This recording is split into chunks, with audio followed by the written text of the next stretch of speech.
சென்னை வானகரத்தில் உள்ள தனியார் மருத்துவமனையில் அனுமதிக்கப்பட்டுள்ள பாமக கௌரவ தலைவர் ஜி.கே. மணியை தமிழக காங்கிரஸ் தலைவர் செல்வ பெருந்தகை நேரில் சந்தித்து நலம் விசாரித்தார். பின்னர் செய்தியாளர்களை சந்தித்த அவர் பாமகவின் உட்கட்சி விவகாரத்தில் தான் தலையிட விரும்பவில்லை எனவும் வெறும் நட்பு ரீதியான சந்திப்பு மட்டுமே என உறுதி செய்துள்ளார். மேலும் மதுரை முருக பக்தர்கள் மாநாடு குறித்த கேள்விக்கு பதிலளித்த அவர் அயோத்தியில் ராமர் பாஜகவை கைவிட்டது போல தமிழகத்தில் முருகர் கைவிடுவார் என தெரிவித்துள்ளார்.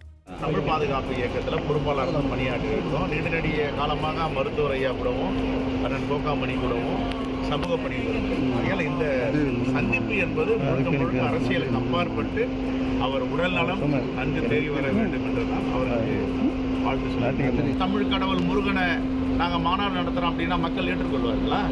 அயோத்தியில் அப்படி தான் பண்ணாங்க. அயோத்தி ராமர் ராமர் ராமர்னாங்க. எங்களுக்கு அதில் மாற்று கருத்து இல்லை. அதை அரசியலாக்காதீங்கன்னு சொன்னோம். இப்போ என்ன ஆட்சி? அயோத்தி ராமர் பாஜகவை கைவிட்டார். பாஜக ஆட்சி என்பது கூட்டணி ஆட்சியாக மாறி போச்சு. அதே அயோத்தியில் படுதோல்வி அடைஞ்சிருக்கு பாஜகவுடைய வேட்பாளர்.